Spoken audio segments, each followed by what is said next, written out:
Olá, seja muito bem-vindo ao nosso podcast do Espaço Treinando para a Vida.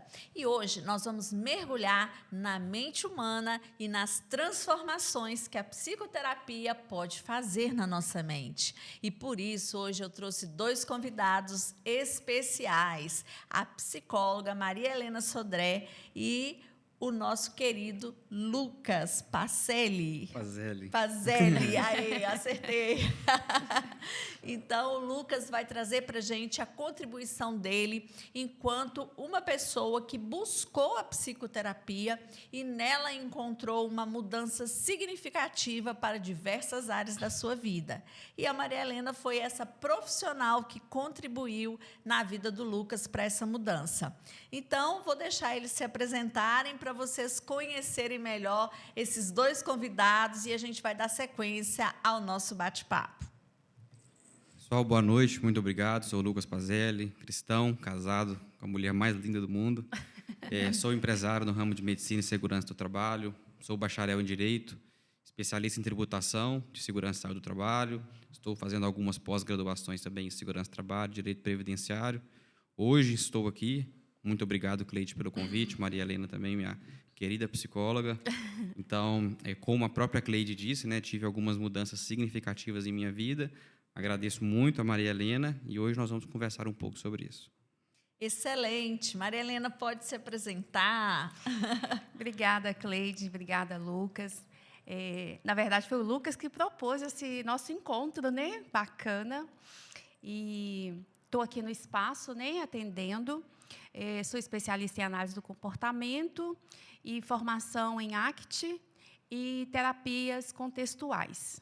E estou aqui para contribuir. Vamos lá, estou curiosa para saber mais coisas aí do Lucas, que até hoje eu fiquei sabendo uma coisa que eu não sabia antes. Vamos abrir a caixa preta. Isso mesmo. Gente, você que está aí conosco assistindo esse podcast, ouvindo, né? Não esqueça de deixar o seu like, tá? Já deixa aí o seu like. Se você não é inscrito no nosso canal, se inscreve também e ative as notificações, porque por aqui só tem gente boa e muita coisa para agregar na sua vida. Queria já começar, Maria Helena, com você contribuindo e falando assim dessa importância, né, da sua visão de profissional, da importância da psicoterapia na vida das pessoas, né, nessa jornada de autoconhecimento. O que você pode dizer aí para as pessoas que estão nos assistindo?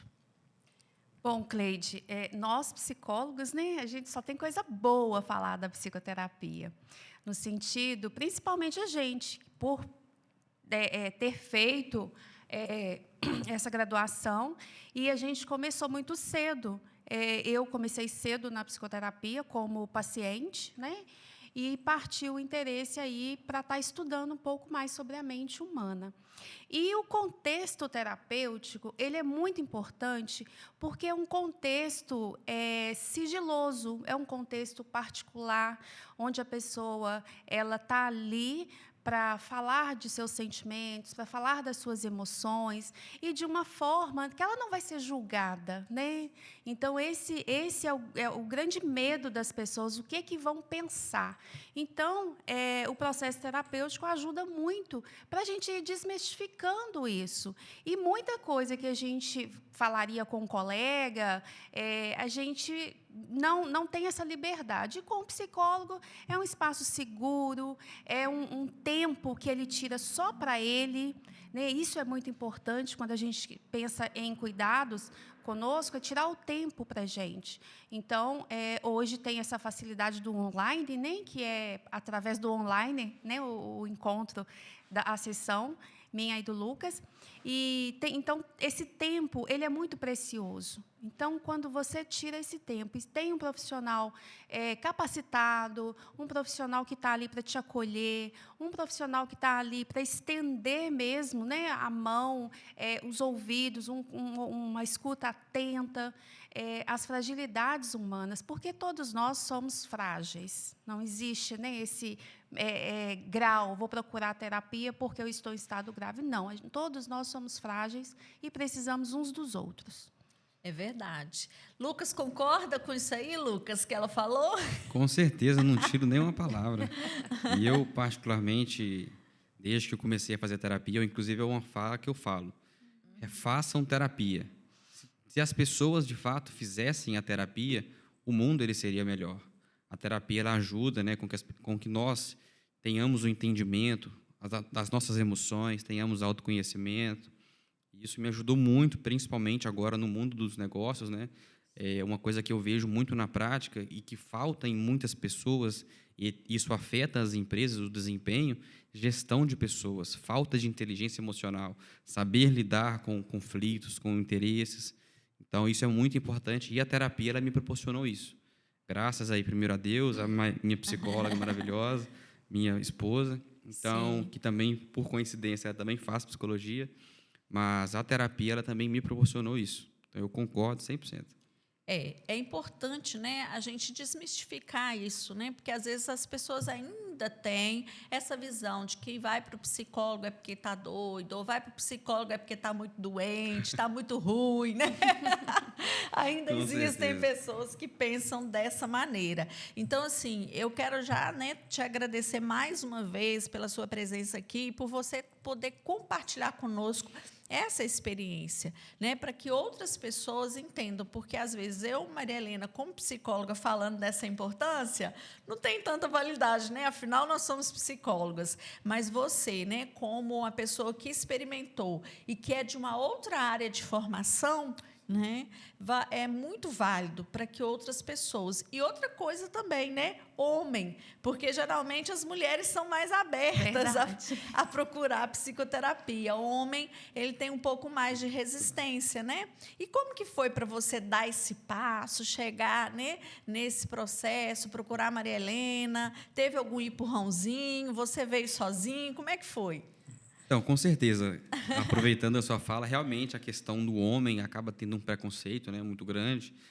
E eu também tinha um preconceito com relação à questão da terapia, achava que terapia era coisa de doido. Eu mesmo tinha esses próprios pensamentos que a gente está falando aqui. Sim. Então, eu decidi procurar terapia. Eu nunca fui aquele tipo de pessoa, eu estou muito ansioso ou alguma coisa do tipo.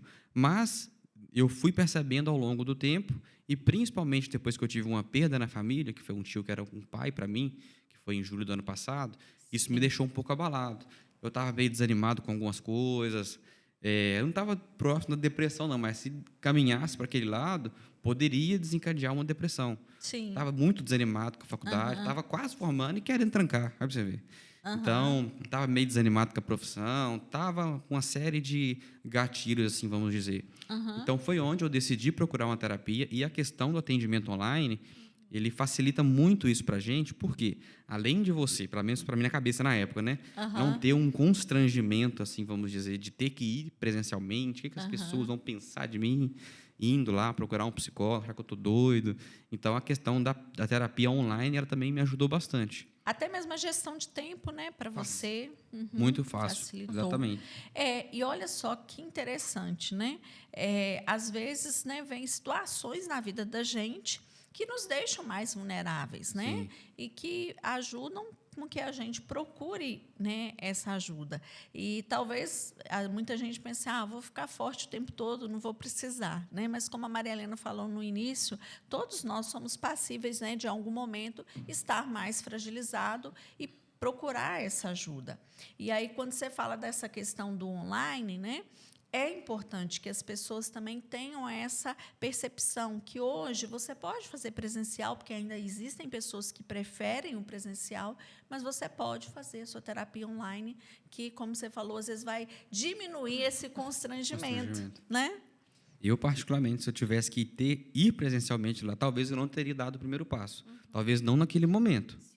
Mas, graças a Deus, eu procurei. Minha esposa também me incentivou. Ela também já fazia terapia na época. Então, isso também facilitou bastante. Ela, por também fazer psicologia, ela me explicou algumas coisas de como funcionava. Tirou aqueles pré-conceitos que eu tinha de como era a terapia. Então, isso acabou facilitando também.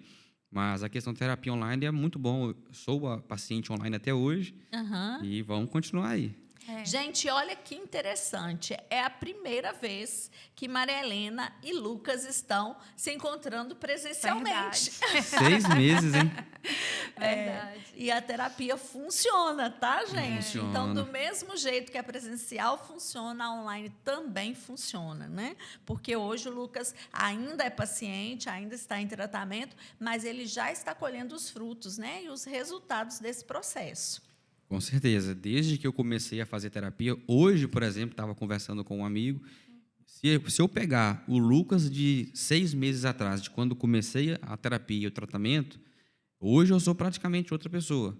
E, inclusive, tem os lados positivos e os lados negativos que outras pessoas acabam vendo, né? E isso acaba incomodando algumas pessoas porque elas tinham o Lucas do passado. Mas, graças a Deus, em pouco tempo aí tive muitos resultados significativos, onde eu voltei a ter um amor à minha profissão, que eu sempre gostei, mas em um determinado momento acabei ficando meio balançado com a minha faculdade, com a minha graduação.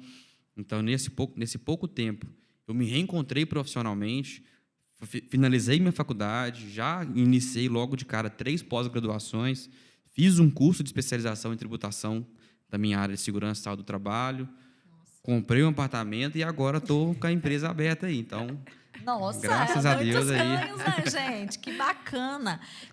Esses ganhos, né, que você teve aí, eles são bem concretos, né, Lucas? Assim, de terminar uma faculdade, abrir uma empresa, comprar um apartamento, né, fazer pós-graduação, retomar a profissão. Tudo isso é muito concreto, mas isso passa pela via emocional, né?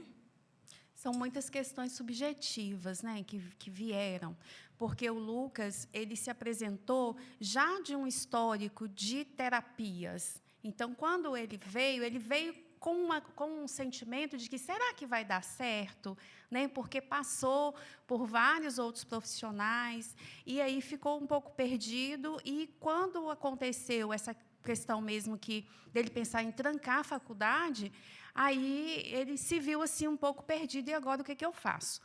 Então, é uma coisa interessante para a gente pensar de que não desista de você, né? Não desista da terapia, não desista do seu processo de desenvolvimento, de autoconhecimento, porque isso também tem muito a ver com entrega na terapia, com o processo mesmo de relação terapêutica, né? Não é que o outro profissional não deu certo, não é isso, é porque terapeuta, né, e paciente ou cliente, nem a abordagem que você melhor se identificar, ele precisa se identificar com o momento presente. Então, de repente, naquele momento, você não se identificou.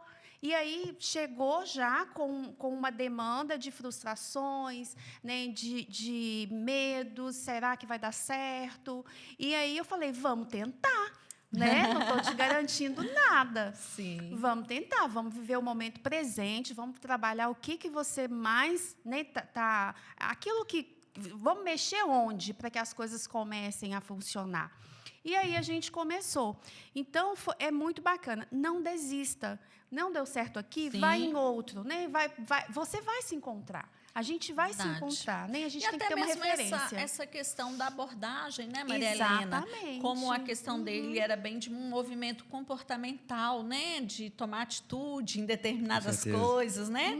Se posicionar. Então, eu vejo que como a sua abordagem favorece isso também, e assim, né? E entender o que está se passando, né? Sim. Porque as emoções, elas deixam a gente um pouco perdido, né? Eu não sei o que eu estou sentindo direito, eu não sei o que eu faço. Então, vamos identificar isso, mas a gente já vai partir para a ação, né? Eu gosto de... Vamos colocar... O que dá para fazer? O que você consegue? Né? Não, é você que vai me falar, não sou eu. E aí tem todo o processo ali de colocar em prática os seus objetivos, os seus sonhos, e aí foi caminhando. Eu lembro que quando ele falou assim, eu terminei meu TCC, eu falei, nossa, a apresentação vai ser quando? Por quê? Foi o primeiro ponto que a gente começou a trabalhar. Já estava querendo desistir? Ué, vamos pegar algo ali que vai te voltar a sentir aquele prazer, aquele movimento, por conclusão. Você estava concluindo sua faculdade. Então, foi muito bacana quando você falou assim, terminei meu TCC, vai apresentar quando? E deu certo, né? Deu certo e foi fluindo. Não estava nem lembrando disso, para falar a verdade, mas foi mais ou menos isso. E, coincidentemente, aquela procrastinação, né? Estava tão desanimado com a faculdade, com outras coisas, acabei deixando o TCC para a última hora. Isso acaba que gera uma ansiedade, porque tem um prazo para cumprir, tem aquele medo total que as pessoas colocam do TCC, né? Então, Isso. mas depois que eu comecei também, eu já tirei do papel, finalizei o TCC e, graças a Deus, também consegui fazer a apresentação. Foi muito elogiada, né? Graças a Deus, nota máxima. Tirei no TCC. Bacana. E é uma coisa também que eu sempre gostei, né? Sim. O meu objetivo, que eu até falei com a Maria Helena, a curto, médio e longo prazo, eu gosto de ensinar. Então, eu gosto de falar, gosto de explicar às pessoas.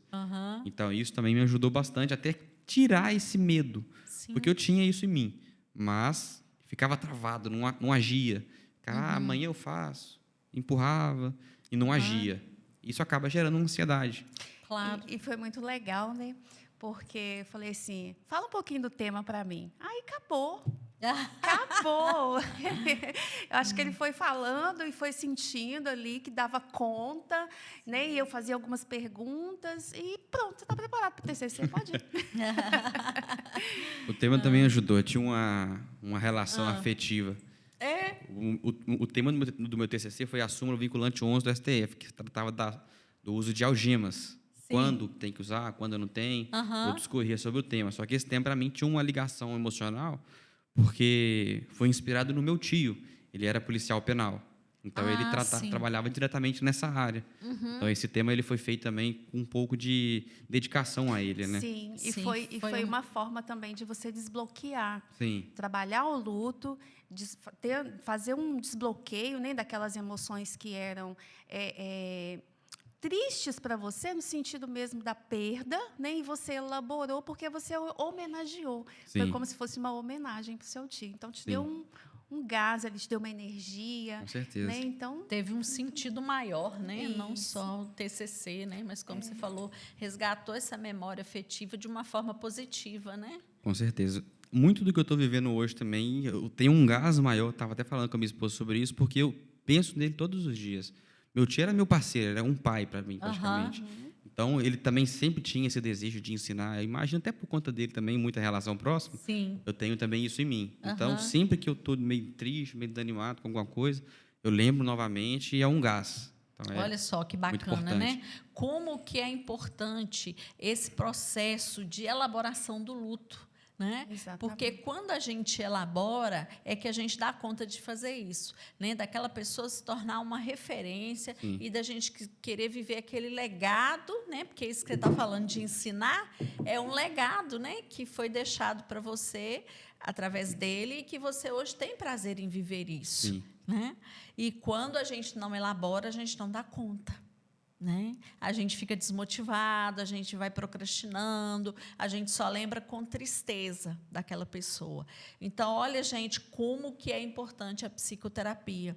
Né? Não precisa de você estar em depressão, mas, como você falou, um momento triste da vida que você viveu e que a psicoterapia te ajudou a ter um outro sentido para isso. Ensinou a lidar com aquele momento e entender, de fato, que a gente tem um momento do luto, tem as fases também, Sim. mas de nada também adianta a gente ficar pensando só no negativo, né? É. A gente tem que pegar aquilo como uma referência, infelizmente não tem muito mais o que fazer, lembrar dos momentos bons onde vivemos com aquela pessoa e pegar o que a gente puder fazer de melhor, absorver aquilo e usar como uma inspiração, igual você mesmo falou. E, de fato, é o que eu faço. Né? Aí você chegou na fase final aí, que é, né, a aceitação. a aceitação, exatamente. A aceitação. Quando é isso. ele chegou, né, com essa falando dessa perda e tudo, e a gente foi trabalhando, né, o olhar clínico, né, Cleide, por isso que não dá para conversar só com um colega, só com um familiar, né? É verdade. Só com um amigo. É porque às vezes tem gente que fala isso, né? Fala assim, mas Eu por que vou você não bater falou pro seu papo, amigo? né? Falei, ó, amiga profissional agora. Uma das falas, né? Por que eu vou fazer terapia? Para ficar batendo papo? Né? Eu bato papo com um amigo. Então, assim, é essa escuta clínica, é esse olhar analítico mesmo, que a gente vai observando aí o quanto que esse tio era referência, o quanto que esse tio significava. Né? E cada um com as suas particularidades, eles deixam marcas. Né? E aí foi possível perceber o quanto que esse tio era referência para ele. Então, quando ele pegava o trabalho de TCC, o tema, que era exatamente sobre a história, isso magoava, isso chateava, isso não desmotivava. Sim. Então, aí veio a questão, eu vou trancar, não aguento, não vou trancar a faculdade. Então, a gente foi trabalhando as fases, foi vivenciando, foi entendendo um pouquinho a história dele, do tio e do trabalho, e aí a gente foi transformando essa dor em amor. E aí conseguiu, né, fazer uma apresentação bacana e que o resultado foi 100%, né? 100% nota máxima. Pois é. E é isso. Então, né, a gente tem que... o sofrimento, ele traz para a gente sinais, né, de que a gente precisa transformar em alguma coisa. E a gente precisa buscar isso. Só que a gente sozinho, a gente não vai saber o que é que eu preciso mudar. Eu preciso de um outro como referência para que me ajude a encontrar o que é que eu preciso mudar. E a gente não vai apontar, você precisa mudar nisso, você precisa fazer isso. O que as pessoas falam. Se eu fosse você, eu faria tal coisa. Né? Isso, ditado é fácil. Então, assim, falar o que você precisa fazer é muito fácil, eu quero ver fazer. E o processo terapêutico faz o trabalho inverso, né? Faz com que o paciente ele se escute, ele se descubra e ele se transforma por ele, nas questões dele e onde ele quer mudar. Porque não sou eu que falo onde que você precisa mudar. A gente vai conversando, vai alinhando. Pode ser que você chegue no ponto que a gente já tinha percebido, né? Mas ele precisa chegar. Ele precisa chegar, né? Então, é muito bacana. Você vai de encontro à sua essência. A gente tem até aquela frase minha ali aqui no espaço, não sei se você chegou a entrar aqui, né? Que você já chegou no auditório, mas tem uma frase ali na parede que eu deixo ali bem na entrada, que fala assim... as respostas estão dentro de você. Dentro de você, já ouvi essa frase. Exatamente. Você precisa parar para escutar. E aí, na terapia, é o momento que você para escutar essas respostas, porque à medida que você vai falando para o terapeuta, elas começam a fluir dentro de você, né? E na terapia a gente usa muito o questionamento socrático, né? Lá da maêutica. Então, a gente vai fazendo perguntas estratégicas para que você encontre essas respostas. Então, aí está a diferença, né, Maria Helena, de se conversar com o terapeuta, com uma técnica específica, né, com o psicólogo, e se conversar com um amigo. E aí eu já escutei gente falando, talvez você já deve ter escutado também, Maria Helena e Lucas, que fala assim, engraçado, eu contei para minha mãe, eu contei para meu amigo, ou para minha esposa, que você falou isso comigo numa sessão e que isso fez muito sentido, e a pessoa falou assim, mas eu já te falei isso várias vezes. Exatamente. Como que você não escuta? Né? Mas é porque, às vezes, quando a pessoa fala lá fora, né, nós não estamos abertos a isso. Ou o modo como ela fala. Isso, né? Muitas isso. vezes é um modo já de dar essa resposta, esse conselho. E dentro do set terapêutico é diferente, né, a fala. Sim. Tem que ter um momento, né? Então, assim, dentro do processo, até a gente, né? Não é o momento de falar, não é o momento de intervir. Né? Aí a gente vai esperando o momento. E aí, quando acontece o momento certo, as coisas fluem. Né? Mais leve, mais tranquilo. Não doeu, né, Lucas? Não Sim. teve dor, né? No sentido de foi uma transformação? Foi. Né? A dor, você vivenciou ela, né, no processo, mas você não saiu com dor e ficou com essa dor. Né? Ela foi transformada. Ô, Lucas, me conta aí um pouquinho mais desse processo terapêutico. Teve alguma ferramenta, alguma coisa que a Maria Helena utilizou, ou te incentivou a usar, alguma tarefinha terapêutica, algo que você percebeu assim, que foi importante para você, ou que você mesmo percebe que você quis fazer durante o processo e que te ajudou? Uma coisa muito importante que logo na primeira sessão ela me deu um deverzinho de casa foi: traz para mim na próxima sessão quem é o Lucas. Porque uma das coisas que a gente tratou na terapia foi a dificuldade de falar não. Maria Helena sim. lembra disso. Uhum. Isso foi uma das coisas que a gente tratou na terapia e eu tinha realmente muita dificuldade. Às vezes eu fazia alguma coisa mesmo sem querer e isso acabava me gerando um incômodo por dentro. Não é porque eu estava até conversando com uma pessoa sobre isso. Hoje, depois a gente fala mais sobre isso. Mas isso foi uma coisa que eu parei. A gente vive tão no automático que a Sim. gente acaba esquecendo da gente. Exatamente. E isso é uma coisa que a Maria Helena tratou muito comigo, que a gente servia as pessoas que estavam ao nosso redor, amigos, família, Aham. etc. e tal, mas esquecia da gente. Verdade. Então, às vezes, a gente fica um pouco incomodado e frustrado porque a gente esquece da gente. E o momento da terapia também ele é muito importante porque ele ajuda a gente a entender, de fato, as nossas emoções, o que a gente quer. E quando a gente tem um objetivo muito claro do que a gente quer, as coisas ficam mais fáceis. Então, Sim. juntamente na terapia com a Maria Helena, ela me trouxe esses gatilhos, me fez olhar para mim, entender o que eu quero, o que o Lucas quer. Isso faz sentido para o Lucas? Não, isso não faz sentido para o Lucas. Não é porque aquilo faz sentido para o fulano que isso tem que fazer para Tem que você. fazer para você. Então, isso me trouxe uma clareza que isso me desbloqueou para muita coisa. Às vezes, eu me envolvi em algumas coisas, porque eu mesmo não querendo, porque fulano é meu amigo, eu tenho que ir lá, não sei aonde, porque é aniversário de fulano. Mas será que realmente igual, por exemplo, às vezes eu estou cansado, trabalhei o final de semana inteiro, então trabalhei até Sim. mais tarde, não estou afim de ir também. Então, isso é algo que me ajudou muito. Eu falo que é uma das coisas que eu mais tinha dificuldade e acabava me colocando em determinadas situações que depois eu me arrependia e ficava chateado. Ficava chateado comigo mesmo, com a situação. Sim. Então, algumas dessas ferramentas que a gente foi trabalhando me ajudou muito.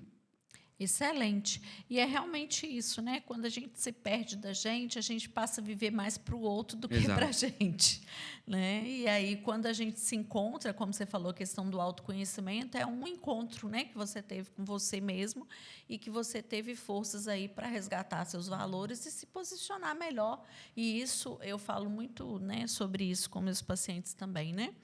Você não tem que dizer sim o tempo todo para você ser aceito ou ser amado, né? Uhum. Quem gosta de você gosta porque gosta, não pelo seu sim ou pelo seu não. Não, exatamente. Mas isso, infelizmente, é algo que é colocado na cabeça da gente, que a gente tem que fazer coisas para agradar as pessoas. Sim, sim. E a gente, na verdade, igual você falou, Cleide, é o seguinte: se a pessoa ela realmente gosta de você, se ela é seu amigo, ou pelo menos diz que é seu amigo, e não entende quando você fala ou não, talvez é onde a gente tem que avaliar. Será que Se aquela pessoa realmente é seu amigo? Ambiente modula comportamento. Então, a gente tem que avaliar o ambiente que a gente está inserido. Esse saber dizer não na terapia é muito importante, né? Para os profissionais ficarem atentos, porque quando a gente auxilia o paciente a dizer não, a se posicionar, né? Às vezes não é um não, às vezes é um talvez, às vezes mas a se posicionar. Talvez não agora, da forma como você quer, né? Isso, exatamente. A gente precisa fazer isso no momento em que o paciente está preparado para frustrações, porque ele pode perder uma pessoa que ele acha que é amigo. Um familiar pode reclamar, criticar, né? Então, assim, isso na terapia, o profissional precisa estar, né, atento, porque isso pode acontecer. Meu paciente está preparado para isso? Não, ainda não está. Então, vamos trabalhar mais um pouquinho para a gente prepará-lo para que isso aconteça. Então, tanto é que foi acontecendo, você foi percebendo, mas você não foi dando tanta importância. Eu falei assim, opa, eu pensei que fulano fosse, né, ficar, ou fosse meu amigo, mas ele acabou se afastando. E não teve nenhum problema nisso, porque às vezes a pessoa recua, né? Sim, sim. Quando ela não está preparada, ai, nossa, mas e aí? Né? Ficou sem falar comigo. É verdade. E é interessante que você falou bem no início isso, né? Que algumas pessoas vão gostar da sua mudança e outras não vão gostar. E a gente escuta muito isso, né? Os pacientes falando, né, Maria Helena? Nossa, mas muita gente está falando que eu piorei depois que eu estou fazendo terapia. Piorei para ele, né? Que tava muito fácil, tava muito cômodo, só montando, né? Então, Exatamente. Aí a pior é porque a pessoa passa a se posicionar, passa a se valorizar mais, cuidar mais dela, né? E aí, para o outro, isso não é interessante muitas vezes, né? E quando ela começa a ter esse comportamento mais respeitoso consigo mesma, o que vai acontecer? As novas amizades, as pessoas que vão se aproximar, já serão pessoas que vão te olhar com outro olhar, né? Um olhar de respeito, um olhar de carinho, um olhar de limite. Com o Lucas, eu posso ir até tal ponto, né? E aí passa a ser uma relação mais saudável. Isso em qualquer área, profissional, familiar, né? As relações elas se tornam mais saudáveis. eu, particularmente, tenho vivido isso nos últimos tempos, né? Desde que comecei a me posicionar de fato, muitas pessoas se afastaram. Eu até agradeço algumas, obrigado. Mas outras entraram na minha vida e já estão num novo modelo.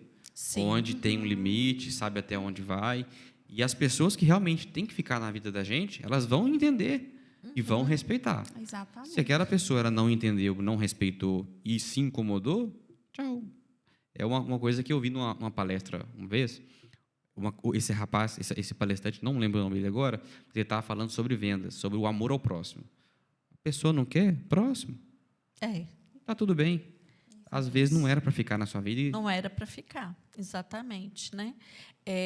Naquele livro também, 12 Regras da Vida, não sei se você já teve oportunidade de ler. Eu já ouvi falar, mas nunca li.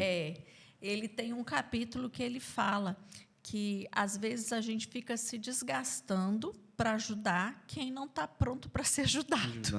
E aí é essa história. Às vezes a pessoa está na sua vida só sugando, sugando, sugando e não evolui, porque ela não está pronta para ser ajudada. Né? Então, você tem que permitir que ela vá para que venha quem realmente vai agregar e vai somar. Né? Aqui a gente tem uma psicopedagoga, a Daniela, ela fala muito da ambiência, né? Dessa palavra, que a ambiência ela faz toda a diferença para a nossa saúde como um todo. Se você está num ambiente que, né, as pessoas te estimulam, que é saudável, que as pessoas têm visões parecidas com a sua, que vai somar, você fica muito melhor, você fica, né, uma pessoa mais saudável. Agora, se você está num ambiente que, né, as pessoas estão te sugando, ou não querem crescer, ou não querem te ver crescer, você adoece. É aquele ditado. Se você está em é até clichê, mas se você está em um ambiente onde tem 5 milionários, a probabilidade de ser o sexto é grande. Então, a gente tem que tomar muito cuidado com a ambiência, e nós estamos falando de ambiência, não palavra mais ampla, Sim. no sentido de fisicamente e, principalmente, virtual. Virtual. Porque hoje a gente está vivendo num momento onde tem muita tecnologia, muita essa informação, e se a pessoa não tiver muito cuidado com o que ela consome, por exemplo, fofoca, pessoas que falam mal de outras pessoas.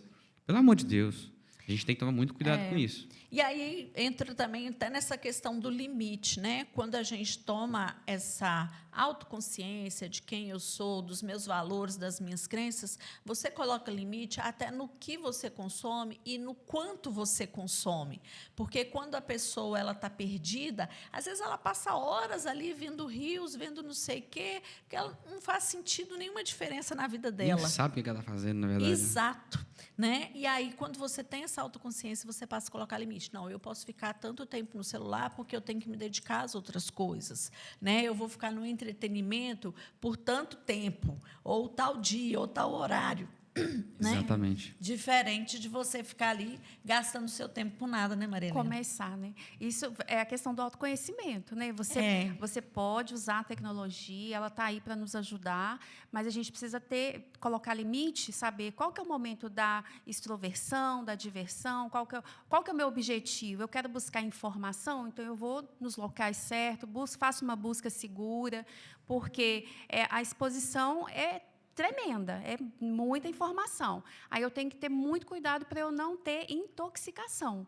Né? Então, é informação ou é intoxicação? É um ponto para a gente pensar, o que eu estou fazendo? Exatamente. Né? Me informando ou me intoxicando?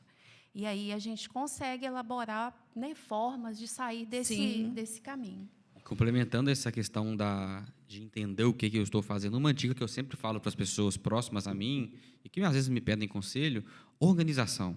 Sim. Eu, particularmente, a Mariana até brinco, eu gosto muito de caderninho, anotar as coisas. Então, agenda online também, calendário, etc. Organização. Quando Sim. você tem um dia totalmente organizado, as coisas ficam mais fáceis. Exemplo, 7h30, igual a gente começou aqui. Eu tenho um podcast lá no Espaço Treinando para a Vida. Então, eu vou colocar no meu caderninho, na minha agenda, que eu tenho esse compromisso. Segunda-feira, eu tenho compromisso tal, tenho que ir para a academia. Sim. E desenha A rotina. Né? Você fica mais organizado emocionalmente, né? Fica mais fácil de cumprir. Sim. E, principalmente, o autoconhecimento, definir aonde você quer chegar e o que você precisa fazer para chegar. E, paralelamente, a gente tem os compromissos diários. Também são muito importantes, cuidar da gente. Exato. Gente, nós já estamos caminhando para o final. Esse bate-papo está muito bom, hein, Lucas? Com Vou te certeza. chamar aqui mais vezes. Pode chamar, estou à disposição. Maria Helena já é da casa. De vez em quando ela está aqui comigo. Estamos aí. Mas eu queria saber de você, assim, né, hoje, qual que é a mensagem que você deixaria para uma pessoa que ainda não buscou terapia ou que tem essa dificuldade? Você indicaria? O que você falaria para ela agora? O primeiro passo é a pessoa entender: terapia não é para doido. Então, não é porque você não está doido, é justamente para não ficar. Mas entender que tão importante quanto cuidar dos outros também é cuidar da gente. E fazer terapia, ter um autocuidado. Entender as emoções, entender que, por mais que você está vivendo um bom momento na sua vida, às vezes nada é tão bom que não possa melhorar. Então, ter esse autocuidado, fazer coisas que realmente vão... como que eu falo? Contribuir para o seu propósito, ter uma identificação de propósito, que é muito importante, está ligado ao autoconhecimento. Então, ter esses objetivos bem claros e o que a gente está falando aqui. Tenha uma noção do ambiente ao qual você está inserido. Pois se você tem um objetivo, pelo menos fala que tem, mas está inserido em um ambiente totalmente contraditório àquilo que você quer, não vai dar certo. Então, a gente tem que tomar muito cuidado com relação a isso também. Cuidar da gente e ter bem claro o propósito. E, como dizia o Joel J., o trabalho devolve. Excelente, muito obrigada. Maria Helena, você quer deixar as suas palavras também aí para as pessoas? Quer, né, dar um incentivo aí para quem não faz terapia? Bom, só complementando, né, a questão da doença, né, não estou doente, não tenho problema mental para procurar psicólogo. Então, assim, a gente não existe saúde sem saúde mental, né? Então, a gente precisa ter isso como parâmetro para a vida. Se eu não estou emocionalmente bem, ou estou vivenciando algum conflito, ou externo ou interno, eu não estou bem de saúde, né? Porque a saúde ela é integral, ela é corpo, mente e espírito. Então, quando eu vou buscar a saúde mental, eu estou buscando a saúde psíquica, né? E a saúde física, e a saúde espiritual. Espiritual não no sentido de religião, mas no sentido do que me faz bem. Qual é o meu lugar no mundo? O que eu estou fazendo aqui, na minha casa, na minha família, nessa cidade? Né? Tantas pessoas pensam, eu vou para fora, eu vou melhorar. Será que vai? Né? Sempre falo isso. Então, o que eu estou fazendo aqui? Então, é nesse sentido. E para a gente buscar, a gente precisa de um profissional capacitado, né, Cleide? E aí, isso que a mensagem que eu queria deixar é essa. Cuida de você, né? Porque cuidando de você, o entorno, seja a vida material, seja a vida profissional, seja a vida familiar, o entorno ele vai se tornar cada vez melhor, a partir do momento que a gente cuida da gente. Eu quero agradecer imensamente a participação de vocês, foi muito bom, muito obrigada, tá? Voltem sempre. Quero agradecer você que nos acompanhou aí e quero deixar uma mensagem para você que é psicólogo, que é terapeuta, né? Eu estava lendo recentemente um material sobre entrevista motivacional de um autor chamado Miller, e ele diz assim: não existe paciente desmotivado. Existe psicólogo que não consegue motivar o seu paciente, tá? Então, você que é psicólogo, você que é psicóloga, né? Aprenda aí a lidar com esse paciente que chega desmotivado e ajude ele a encontrar um sentido na terapia, porque a terapia vai fazer bem para ele, né? E é o seu trabalho esse. Então, muito obrigada e até o nosso próximo podcast.